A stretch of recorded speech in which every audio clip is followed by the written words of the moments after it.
कलमा शरीफ पढ़ लीजिएगा एक मरतबा, ला इलाहा इल्लल्लाहु मुहम्मदुर रसूलुल्लाह सल्लल्लाहु तआला अलैहि वसल्लम। देखिए वक्त की किल्लत है और क्योंकि हालात के पेश नज़र हैं और वक्त ने पैरों के अंदर बेड़ियां डाल रखी हैं, इसलिए आप हजरात खामोशी से बैठे रहें और सिर्फ एक जुमले में सारी बात को समझ लें। आप यहाँ सुनने के लिए आए हैं, अंदाजे अपना सुनने का इस तरीके से कर लें जैसे एक टीचर अध्यापक जब क्लास के अंदर बच्चों को शिक्षा देता है तो तालीम हासिल करने वाले तमाम तलबा तालीम हासिल करते हैं। जैसे तमाम बच्चों का जहन, तमाम बच्चों की सोचो फिक्र, बच्चों की निगाहें अपने टीचर अध्यापक पर रहती हैं, ऐसे ही अपने निगाहें सब इस तरफ आप जारी रखें। और पहले स्टेज में से कोई तारुफ का मोहताज नहीं है, सिर्फ इतना समझ लीजिए जो जहां है वहीं पर आफताब है। और आप देखें अल्लामा राहत अजीजी साहब किसी इंट्रोडक्शन के मोहताज नहीं, सिर्फ एक जुमले में आपकी शख्सियत को समझ लीजिए कि आप शख्स नहीं बल्कि शख्सियत का नाम राहत अजीजी है। शख्स का नाम नहीं, शख्सियत का नाम है। शख्स अलग है, शख्सियत अलग है। शख्स मिट जाता है, शख्सियत बाकी रहती है। तो इसलिए आप एक जुमले में समझिएगा। बड़ी तेजी के साथ मैं आपसे गुफ्तगू कर रहा हूँ। अल्लाह के पैगंबर अलैहिस्सलात व तस्लीम के बारे में आला हजरत ने एक आशिकाना अंदाज में जुमले लिखे। आला हजरत कलम उठाते हैं और अर्ज करते हैं, या रसूल अल्लाह, अर्ज करते हैं आका तेरे आगे यूं हैं दबे रचे फुसहा अरब के बड़े बड़े, कोई जाने मुंह में ज़बान नहीं बल्कि जिस्म में जाने। आप जानते हैं जिस्म में जान का मतलब क्या है? कहना ये चाहते हैं इमाम अहमद रजा अर्ज करते हैं कि या रसूलुल्लाह जब आप बोलते हैं इस तरफ खामोश हो जाएं। आप अर्ज करते हैं आका आलम तसव्वुर में कहना चाहते हैं या रसूलुल्लाह तेरे आगे यूं हैं दबे रचे फुसहा अरब के बड़े बड़े, कोई जाने के मुंह में ज़बान नहीं। कहते हैं या रसूलुल्लाह जब आप बोलते हैं कायनात खामोश हो जाती है। आका जब आप मुस्कुराते हैं कायनात मुस्कुराने लगती है। अर्ज करते हैं आका जब सरकार अलैहि सलात व तस्लीम दुनिया के अंदर जाहिरी तौर पर तशरीफ लेकर के आए और पिछले अंबिया की आप तारीखें पढ़ करके देखें, अल्लाह ने जितने अंबिया और रसूल दुनिया के अंदर भेजे सबको मौजज़ात अता किए। हर नबी को हर दौर के एतबार से मौजज़ा अता किया। अल्लाह ने अपने पैगंबर अलैहिस्सलाम को जो मौजज़ा उस वक्त में लेकर के भेजा था वो मौजज़ा कुरान था। उसकी वजह क्या थी?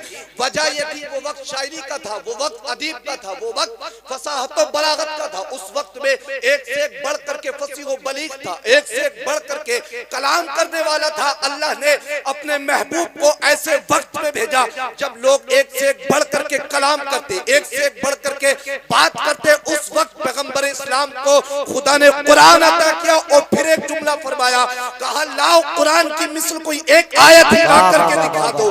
उसी की तर्जमानी करते हुए बरेली के इमाम ने कहा था या रसूल अल्लाह तेरे आगे यूं है दबे लचे फुसहा अरब के बड़े बड़े, कोई जाने मुंह में ज़बान नहीं बल्कि जिस्म में जाने। सुभान अल्लाह माशाअल्लाह माशाअल्लाह। अब सुने अल्लाह के पैगंबर अलैहिस्सलात व तस्लीम हदीस पाक में इरशाद फरमाते हैं, बात समझ में आ रही है? मोहब्बत से बोले यार। आका इरशाद फरमाते हैं, तवज्जो का तालिब अल्लामा रहमत अजीज साहब किबला की। आका फरमाते हैं अन निकाहु मिन सुन्नती। आका फरमाते हैं देखें पैगंबर इस्लाम ने आपको क्या कानून अता किया, मुस्तफ़ा ने वो कानून अता किया। आप तारीखें पढ़ें तो आपके अंदर उसको जुमले मिलेंगे। आप उलमा से पूछें आपको उसमें जुमले लिखे हुए मिलेंगे कि दूसरों के घर खाना लेने के लिए कौन जाता है? जाता है दूसरों के खाना लेने के लिए? आता है कि दूसरों के घर खाना लेने के लिए वो जाए जिसके खुद के घर में ना पता हो। अमा यही तो बात है, तो बोले फिर सुभान अल्लाह। कहा दूसरों के घर खाना लेने के लिए वो जाए जिसके खुद के घर में ना बना हो। फिर अगले जुमले में आला हजरत लिखते हैं कि दूसरों से मशवरा लेने के लिए वो जाए जिसके अपने मशवरा देने वाले ना हो। फिर इसी की तशरीह में लिखते हैं, कहते हैं दूसरों के कानून पर वो चले जिसके आका ने कानून न बनाया। जिंदाबाद जिंदाबाद। जिसके नबी ने कानून न बनाया हो। और सुनिए चंद जुमलों में पैगंबर इस्लाम ने तुम्हें क्या कानून अता किया। आप देखें जब किसी के घर के अंदर बच्चा पैदा होता है, शरीयत कहती है, तुम्हारे नबी का कानून कहता है बच्चा 7 दिन का हो जाए तो उसका नाम रख दो। बच्चा 7 दिन का हो जाए तो उसके बाल उतार करके इतनी चांदी को सदका कर दो। शरीयत कहती है 7 दिन का हो जाए, हो सके तो नाम का अकीका कर दो। फिर शरीयत कहती है जब तुम्हारी औलाद 4 साल की हो जाए उसे रब का नाम लेना सिखा दो। फिर मुस्तफा का कानून कहता है अगर तुम्हारी औलाद 7 या 10 साल की हो जाए, जब 7 साल की हो जाए नमाज की तलकीन करो, 10 साल की हो जाए मार करके नमाज पढ़ाओ। फिर शरीयत कहती है कि जब तुम्हारी औलाद 12 साल की हो जाए, हद बुलूगत को पहुंचे, बिस्तर अलग कर दो। फिर शरीयत कहती है कि जब तुम्हारी औलाद निकाह के काबिल हो जाए, नानो नफका अदा करने पर काबिल हो जाए, तो फिर शरीयत कहती है अपनी औलाद का निकाह कर दो। और निकाह किस अंदाज में करना है? फिर मुस्तफा की दहलीज पर चलते हैं। पूछे इन उलमा से क्या लिखा बुखारी के अंदर? आका फरमाते हैं लिमा लिखा वली हस्बिहा वली दीनिहा वली जमालिहा।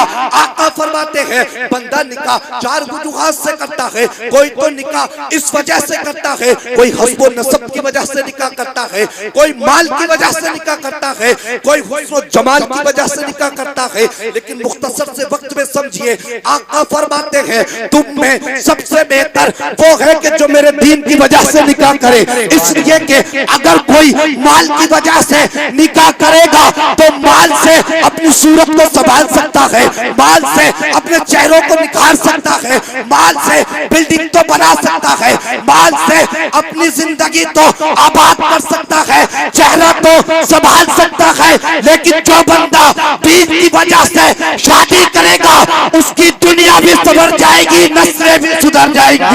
नारे तकबीर, नारे रिसालत, मसलके आला हज़रत जिंदाबाद जिंदाबाद। और सुनिए, अभी तो 10 मिनट है, इजाजत है? मोहब्बत से बोले या रसूल अल्लाह, या रसूल अल्लाह। और सुने, अगर तुम दीन की वजह से शादी करोगे तो तुम्हारे सिर्फ चेहरे नहीं संभलेंगे, तुम्हारी नस्लें सुधर जी। नस्लें दीन की वजह से। आप देखें, आप मैं थोड़े से बस मुख्तसर से वक्त में रोशनी डालता हूँ।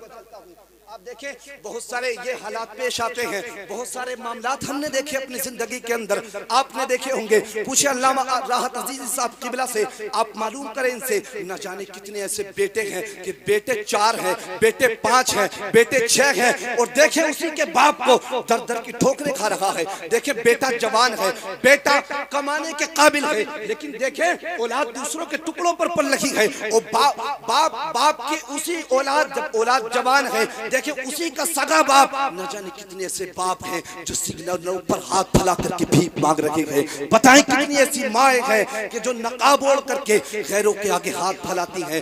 बताएं 4-5 बेटे औलाद अपने वालिदैन की परवरिश नहीं कर सकती। ये तो वो औलाद है, तुम और मैं, ये तो वो वालिदैन है। मैं और आप क्या समझते हैं? ये चंद सिक्के जो अल्लाह ने तुम्हें और मुझे अता कर दिए, ये बैंक बैलेंस, ये गाड़ी, ये प्रॉपर्टी, ये जो मोटर बाइक मुझे और आपको अता की गई है, आप क्या समझते हैं ये मेरी मेहनत है? आप क्या समझते हैं ये मेरी ताकत की वजह से है? आप क्या समझते हैं ये आपके अक्लमंदी की वजह से है? आप क्या समझते हैं ये आपकी दानिश्वरी की वजह से है? आप क्या समझते हैं कि ये आपकी होशियारी की वजह से है? ये तेरी होशियारी की वजह से नहीं है, ये तेरी ताकत की वजह से नहीं है। अगर ये है तो याद रख, जब तूने घर से कदम को बाहर निकाला था, जब मजदूरी करने के लिए तू गया था, इधर तेरी माँ ने मुसल्ला बिछा दिया था और रब के हुजूर सजदे में सर को रख करके अर्ज किया था, मालिक औलाद मेरी तेरी राह में जा रही है, औलाद मेरी मजदूरी के लिए जा रही है, बरकतें तू अता फरमा देना। ओ लोगों सुनो तो सही, तुमने आज वालिदैन को कहां ला करके खड़ा? अल्लाह किस किस मोड़ पर ला करके औलाद दे वालिदैन को खड़ा कर दिया। जानते हैं इसकी बहुत सारी वजूहात हो सकती है, लेकिन इसकी बहुत सारी वजूहात में से एक वजह यह भी है कि वालिदैन ने सही से औलाद की तरबियत नहीं की हमने अपनी औलादों की। हम समझते हैं कि हमारी औलाद की तरबियत या तो मस्जिद में होगी, हमारी औलाद की तरबियत या तो स्कूल में होगी, हमारी औलाद की तरबियत या तो मदरसे में होगी। हम सोचते हैं हमारी औलाद की तरबियत, औलाद कॉलेज जाएगी तब सुधरेगी, औलाद यूनिवर्सिटी जाएगी तब सबक पढ़ेगी। नहीं, अल्लाह के पैगंबर अलैहिस्सलाम इरशाद फरमाते हैं, आका फरमाते हैं, लोगों सुनो, सबसे पहली दरसगाह, सबसे पहला स्कूल, सबसे पहले पढ़ने की जगह अगर कोई है तो तुम्हारे बाप, तुम्हारी माँ की गोद, तुम्हारे बाप की और तुम्हारी माँ की गोद है। सबसे पहली दरसगाह अगर तुम्हारे पढ़ने की कोई जगह है। आप देखें जब वालिदैन नेक होते हैं, जब माँ बाप नेक होते हैं, अगर सुने यही आप अभी देखें 11वीं शरीफ का महीना निकला है, जुमले पर गौर करें भाई नकीब अहले सुन्नत साहब। बाप जब स्वाले होता है, बाप जब स्वाले होता है, बाप जब स्वाले होता है तो बेटा वली बनता है, लेकिन बाप जब अबू स्वाले होता है तो बेटा वलियों का सरदार बन जाता है। और फिर देखें माँ जब खैर होती है, माँ जब खैर होती है तो बेटा वली बनता है, और माँ जब उम्मुल खैर होती है तो बेटा वलियों का ताजदार बन जाता है।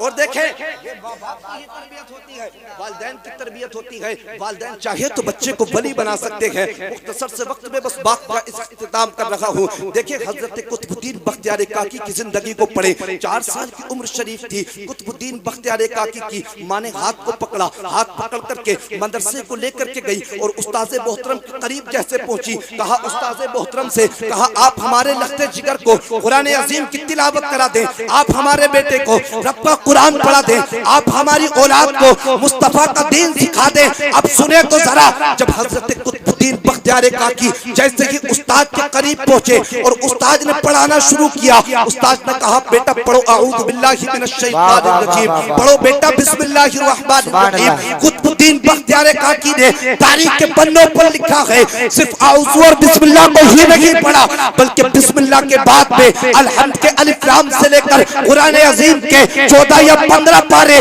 मुकम्मल पढ़ दिए। और जब मुकम्मल पढ़े उस्ताद ताज्जुब भरी निगाहों से देखने लगे और कहा बेटा बताओ तो सही कुरान के पारे कहाँ याद किए हैं। कुतुबुद्दीन बख्तियार काकी ने तड़प करके अर्ज किया कि बात कि मेरी वालिदा मोहतरमा 15 या 14 की तिलावत किया करती थी, मेरी माँ 14 या 15 पारों की हाफिजा थी। आप अर्ज करते हैं बात यह है जब तक मेरे घर के अंदर सुबह का नाश्ता नहीं बनता था मेरी माँ कुरान अजीम की तिलावत नहीं करती। सुभान अल्लाह, सुभान अल्लाह, जिंदाबाद। आज जब तक नाश्ता नहीं बनता था। या रसूल अल्लाह, जिंदाबाद जिंदाबाद।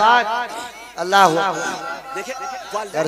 देखे वालिदैन की तरबियत देखे। और जानते हैं आता है रिवायत के अंदर कि अगर बीवी नेक मिल जाए, अगर बीवी नेक मिल जाए तो घर को जन्नत बना बीवी नेक मिल जाए तो मसला ये नहीं है कि मालदारी होगी तभी बीवी खुश रहेगी, मसला ये नहीं है कि जब पैसा होगा तभी औरत खुश रहेगी। और लोगों अल्लाह के पैगंबर अलैहिस्सलाम की शरीक हयात की जिंदगी पढ़ करके देखें, पढ़े हजरत खतीजतुल कुबरा की जिंदगी। कौन है खतीजतुल कुबरा? बहुत बड़े ताजिर शख्सियत थी हजरत खतीजतुल कुबरा की।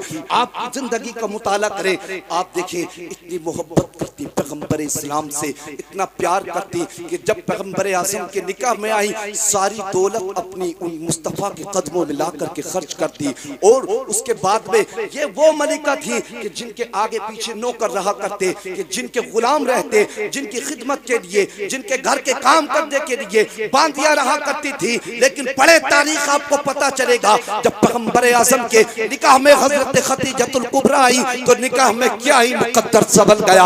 आप अपने हाथ से रोटियां पकाती और चूल्हे पर रोटियां पका करके एक मर्तबा लेकर के आ रही थी हजरत खतीजा मुस्तफा की बारगाह में, रोटियां बना करके लेकर के आ रही थी। खतीजा बाद में पहुंची, तायुर सिदरा बारगाह रिसालत में पहले पहुंच गई और पहुंच करके अर्ज करने लगे या रसूल अल्लाह, आपकी बीवी, आपकी शरीक हयात हजरत खतीजतुल कुबरा आपके दरमियान तशरीफ ला रही है। अर्ज करते हैं आका खुदा ने हजरत खतीजा के लिए सलाम भेजा है। सुभान अल्लाह। देखिए कौन सी शख्सियत है हजरत खतीजतुल कुबरा, ये वही हजरत खतीजा है। आज तो साहिब जिंदगी के अंदर अगर कुछ मुश्किलात आ जाए तो बीवियां भी, औरतें भी नजरों को टेढ़ा कर लेती है। लेकिन आप जिंदगी का मुताला करें मुस्तफा की, मुस्तफा का दौर, एक मुस्तफा की जिंदगी के कुछ अय्याम ऐसे गुजरे, तकरीबन 3 साल की जिंदगी पैगंबर आज़म की शैबे अबू तालिब की घाटी के अंदर गुजरी। आप पढ़ करके देखें तारीख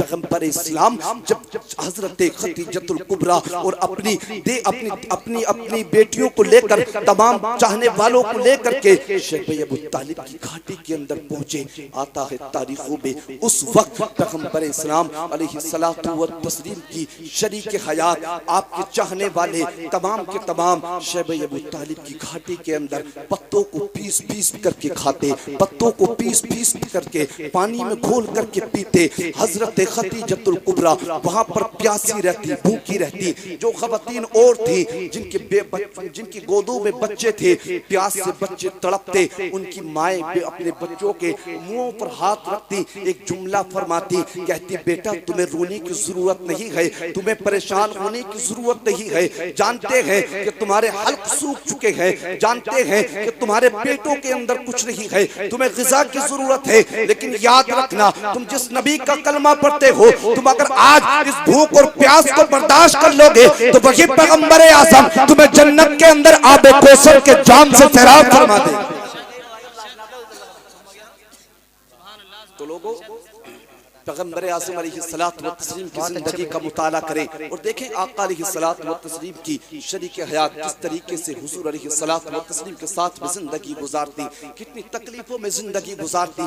मुस्तफ़ा के सहाबा किस अंदाज में जिंदगी गुजारते, मुस्तफ़ा ने क्या कानून दिया है, मुस्तफ़ा ने क्या प्यारा तरीका दिया है। अल्लाह के पैगंबर अलैहिस्सलाम लास्ट जुमला सुने, अल्लाह के पैगंबर अलैहिस्सलाम इरशाद फरमाते हैं कि जिस घर के अंदर मियाँ बीवी राजी होते हैं, अल्लाह उस घर के अंदर रहमतों के फरिश्तों का नुज़ूल फरमा देता है। जिस घर के अंदर मियाँ बीवी आपस में मुस्कुरा कर एक दूसरे को सलाम करते हैं, पैगंबर आज़म फरमाते हैं अल्लाह उन दोनों की मग़फ़िरत फरमा दिया करता है। इसलिए अपनी जिंदगियों को पाकीज़ा करे, घरों के माहौलों को पाकीज़ा करे। अल्लाह पाक हम सबको इन बातों पर अमल की तौफीक अता फरमाए, जो अगलात हो गए वो माफ फरमाए। बुलंद आवाज़ से कलमा शरीफ पढ़िए ला इलाहा इल्लल्लाहु मुहम्मदुर रसूलुल्लाह सल्लल्लाहु अलैहि वसल्लम व आखिरु दावाना अनिल हम्दुलिल्लाहि रब्बिल आलमीन। वक्त की किल्लत थी, अल्लाह पाक हम सबको इन बातों पर अमल की तौफीक